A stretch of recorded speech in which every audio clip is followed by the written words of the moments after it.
Pioneers are explorers.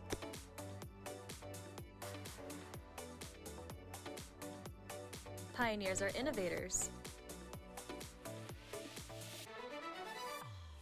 Pioneers are leaders. We are Marietta College. We are pioneers. Find out how you can become a PIO at www.marietta.edu.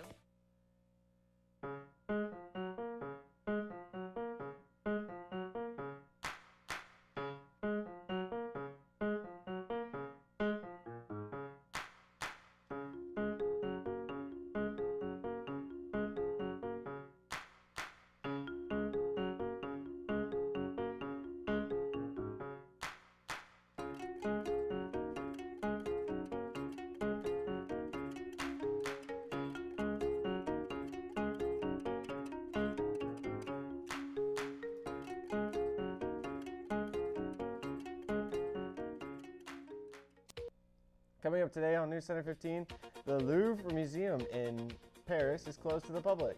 And a strike in LA. Well, these stories and more in NewsCenter 15 starts now.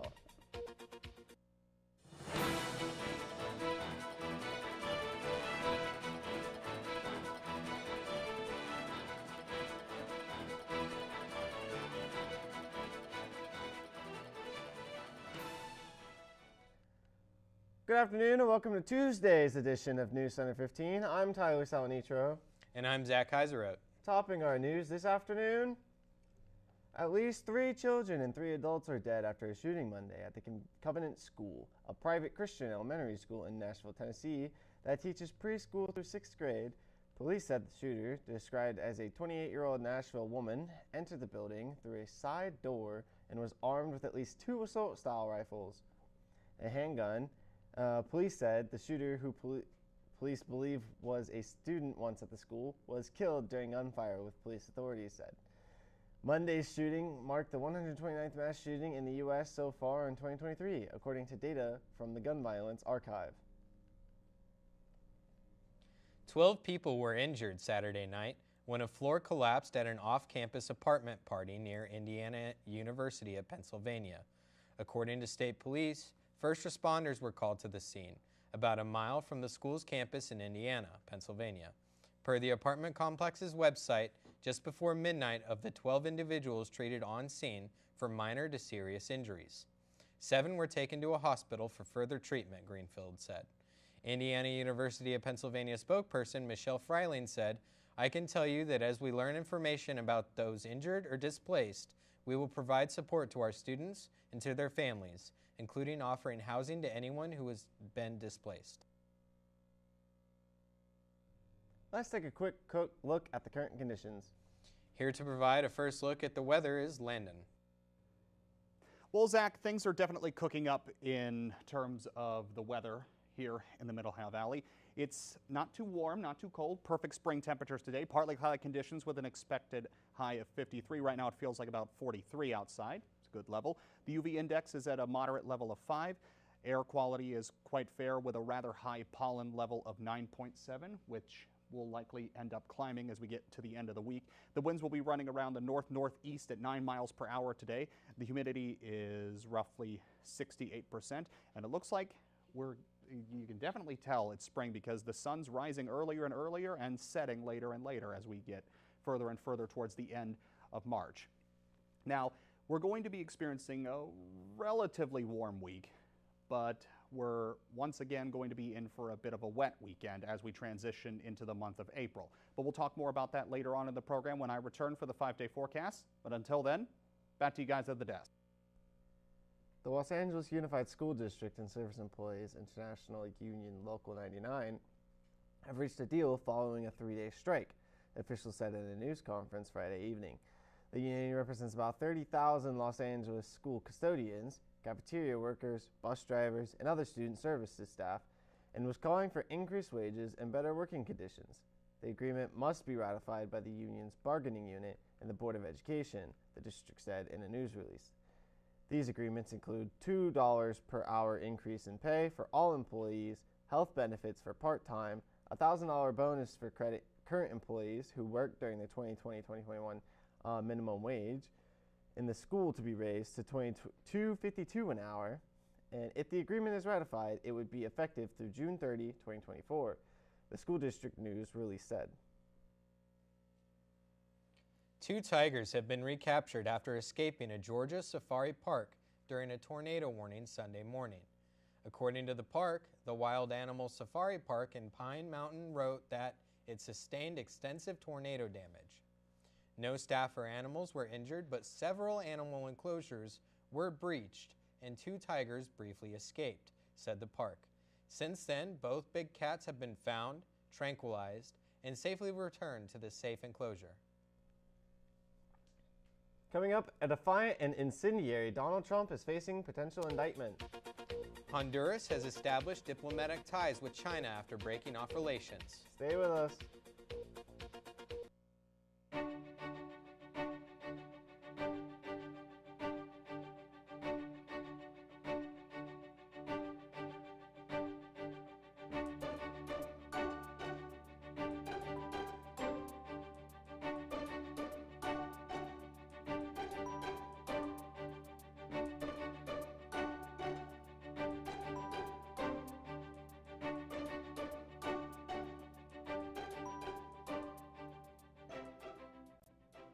Hey, this is Kevin Love from the Cleveland Cavaliers. Right now, many of us feel anxious. Mindfulness can help you ease those feelings. My nonprofit is partnering with Headspace to offer free content to help you stress less. Head to kevinlovefund.org/headspace. Here's to the straggly ones. The first ones. Hey, I look good with this ones. The black, brown, red, and gray ones. The itchy ones. The ones grown by Dad. The ones grown for Dad. The I nearly didn't do it this year ones. And the absolutely filthy ones. They all raise awareness, raise funds, start conversations, and save lives. Because whatever you grow will save a bro. Learn more at Movember.com.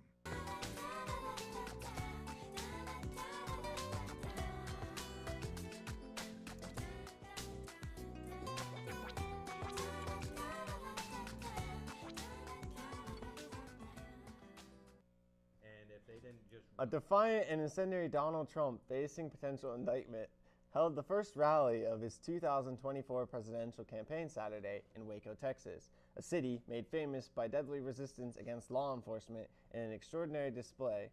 Trump opened his rally by playing a song, Justice for All. That features a choir of men imprisoned for their role in the January 6th insurrection at the United States Capitol, singing the national anthem, and a recording of Trump reciting the Pledge of Allegiance.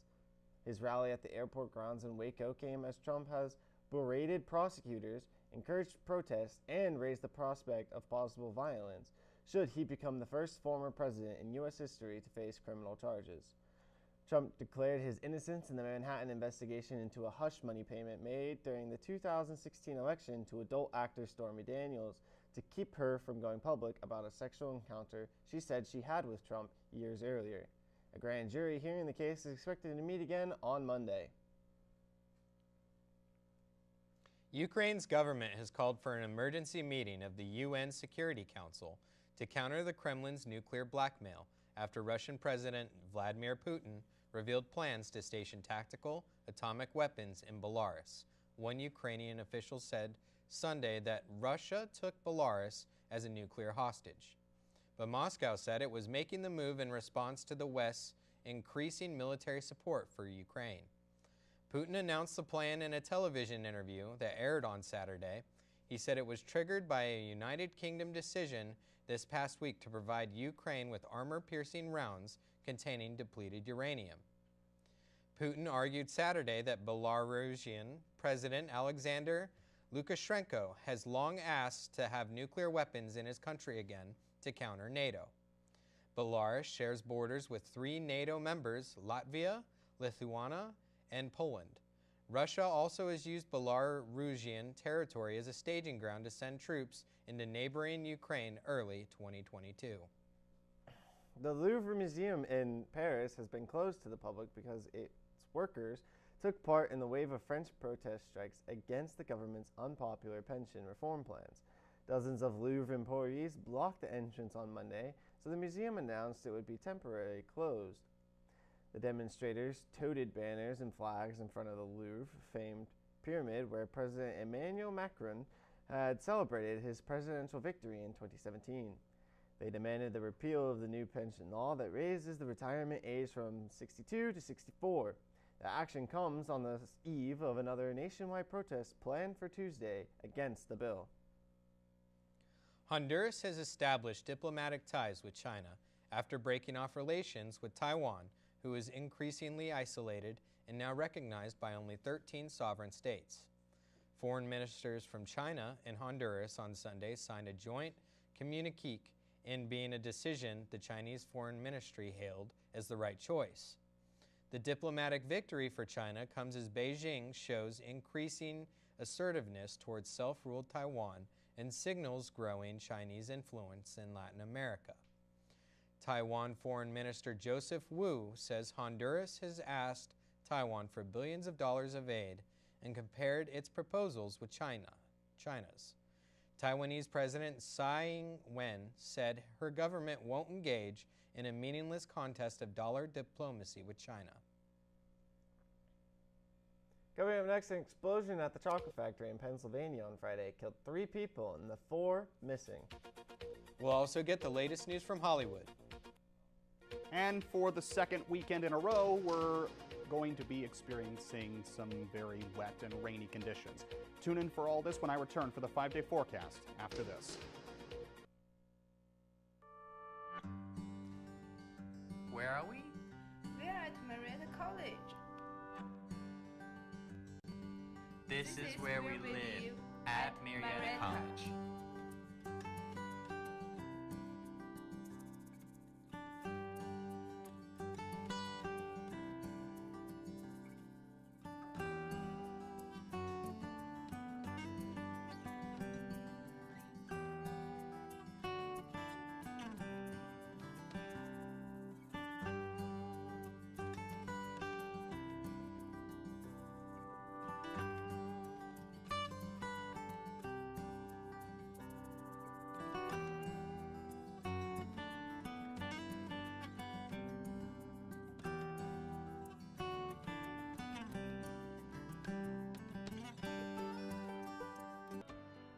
When kids need medical care, they face life-changing experiences. They miss out on the things that make being a kid fun. Starlight Children's Foundation programs entertain and inspire hospitalized kids. Learn more at starlight.org. Marietta, a place some people call home. A place of athletes. A place of discovery. A place for the future. Your plan. Your future. Go Pios.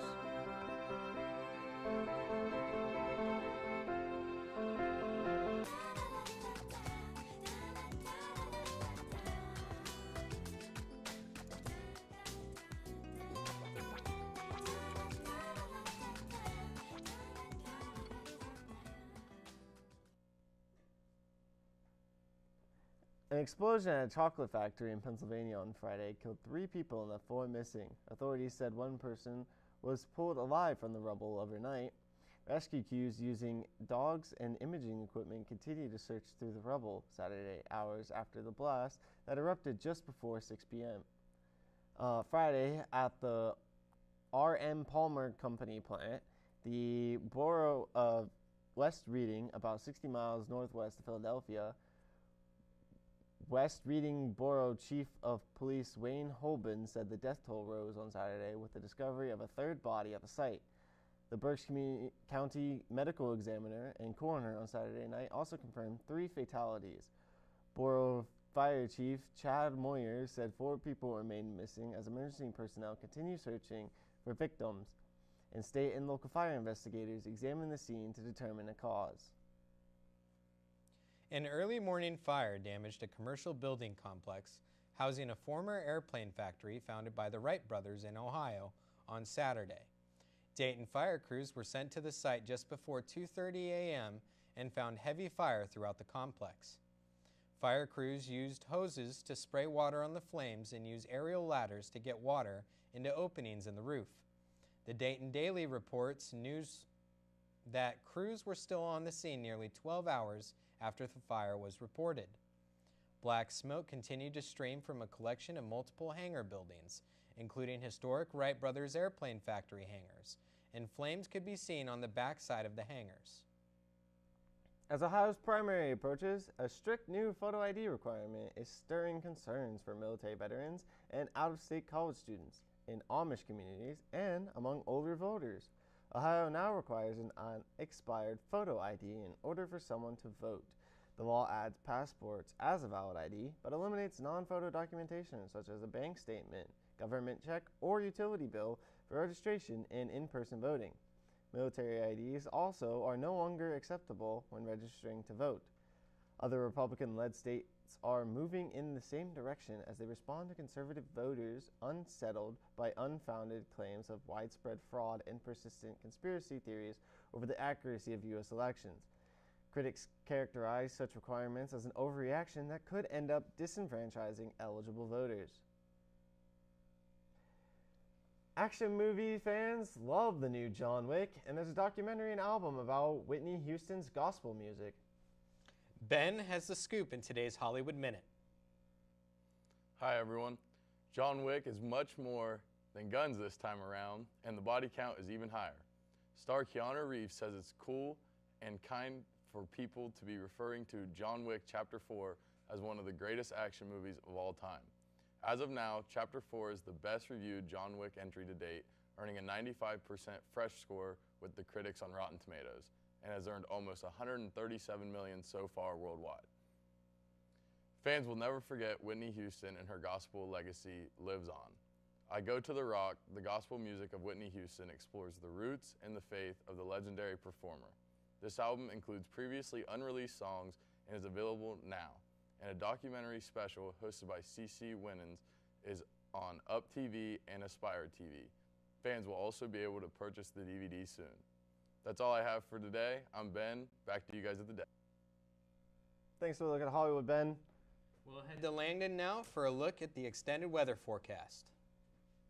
Well, for today and the next couple days in the Mid-Ohio Valley, we're not going to be dealing with any major weather. As you can see, the majority of the precipitation that the country is getting is on most of the other corners. As you can see, the Northern California, Oregon, and Seattle is dealing with a mixture of rain and snow. They've got a little bit of a storm brewing down in the Gulf of Mexico and a bit of rain occurring on the East Coast near Boston and New York. But as you can see here, this little patch of precipitation that's right now brewing in Indiana is going to be headed towards our neck of the woods in Ohio, thanks to the north-northeast winds we're getting lately. And it's in the next couple days, as we get closer and closer to the weekend, it's going to inch closer and closer. Right now, the first bit of it that's going to get to us is currently in northwestern Kentucky right now. So we've still got a couple days to prepare in order for our neck of the woods to be ready for the rain that we're going to be getting. Now, as of tomorrow, it's still going to be relatively not terribly warm outside, but pretty pleasant outside with sunny conditions on Wednesday with an expected high of 54, kind of cooling down a little bit going into Thursday with an expected high of 51. But then on Friday, that rain I've mentioned coming from Kentucky is finally going to start reaching us with rain showers and an increase in temperature of roughly 60. And that rain's going to continue on into Saturday as the weekend continues, cooling down to roughly 58. And once again, that rain will be stopping just in time for the churchgoers on Sunday with mostly sunny conditions and an expected high of 56. That seems to have been the case for the last several weeks. All right, so enjoy the pleasantness and the dryness of this last week of March while you can. If anyone who celebrates April Fool's Day this upcoming Saturday is planning any pranks, you might need to take the rain into account. But until then, back to you guys at the desk. Thanks, Lennon. When we come back, Colton will have the latest in the world of sports. Stay with us. James Brown and Bill Cowher welcoming you back to the Midnight Snack Run. This is one tricky obstacle course. He's reaching, but he pushes it away. He's approaching a plate of iced cookies. He blows right by him. Oh, the fridge. Looks like he's headed for the soda. Wait, he jukes left, grabs the water bottle. Now he's just got to get out of there. Look what dropped from the sky. Don't do it, Dennis. That's the way you execute a midnight snack run. Stand Up to Cancer and Rally want you to reduce your risk for cancer. Go to takeahealthystand.org. Marietta College, home of the pioneers.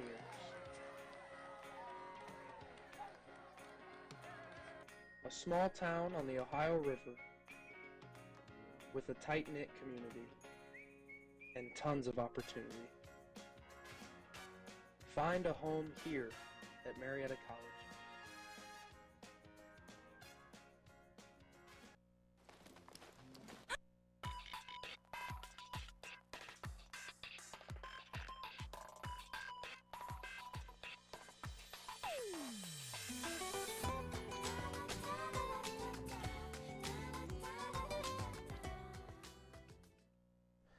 And now we're back with Colton for a look at the sports. Tell us what's been happening, Colton. I'll give you the rundown now. Have you been paying attention to the women's NCAA tournament? Well, if you have, then you have heard the name Caitlin Clark. Clark put on the best performance of the NCAA tournament so far with 41 points, 12 assists, and 10 rebounds that helped the number 2 seeded Iowa beat 5th seeded Louisville 97-83. This sends the Hawkeyes to their first women's Final Four in 30 years. A solid first-team All-American was as powerful as she has been all season, getting the Hawkeyes there for the women's NCAA National Finals on Friday. The brackets for the NCAA Women's Tournament showcases 2 other big powerhouse names in women's college basketball, however. This would be 180 after Virginia Tech and Ohio State kicked aside the hopes of UConn and Tennessee in the tournament with Final Four berth on the line. In place, the number 1 seeded Hawkeyes played the number 3 seeded Buckeyes in the Seattle 3 regional final last night, and Virginia Tech was victorious. Now the Hawkeyes will be heading to Dallas to face off against the Tigers of LSU. Virginia Tech had never reached the Elite 8 and now will continue to make history during the Final Four in Dallas. Speaking of March Madness, Miami rallied against the 2nd-seeded Texas Longhorns 88-1. After the win, they will play UConn at the NRG Stadium in the Final Four. One of the key players to keep an eye on is Jordan Miller, who scored 27 points and made some nail-biting foul shots, stretching the Hurricanes' points over the Longhorns. Miller finished the game with 7 of 7 from the field, 13 of 13 from the foul line. Isaiah Wong also played a major part with the Hurricanes' win, scoring 12 out of 14 points in the second of the game. The other 2 Final Four teams are San Diego State and Florida Atlantic. That's all I have from the world of sports. I'm Colton Abate. Back to you guys at the desk. Thank you, Colin. Joining us at the desk for our last look at the weather is Landon. Well, we may be in the middle of March Madness right now, but you wouldn't know that from the weather. We're going to be experiencing relatively warm and calm temperatures in the lower to mid 50s until we get to Friday, when we get yet another spike in rain to start off the weekend, going into Saturday until we get a break from it on Sunday. That's it for today's broadcast. Thank you for watching. We hope you'll join us Tuesdays and Thursdays at 12:30 and 6:30 for WCMO NewsCenter 15, Marietta College Broadcasting. See you next time.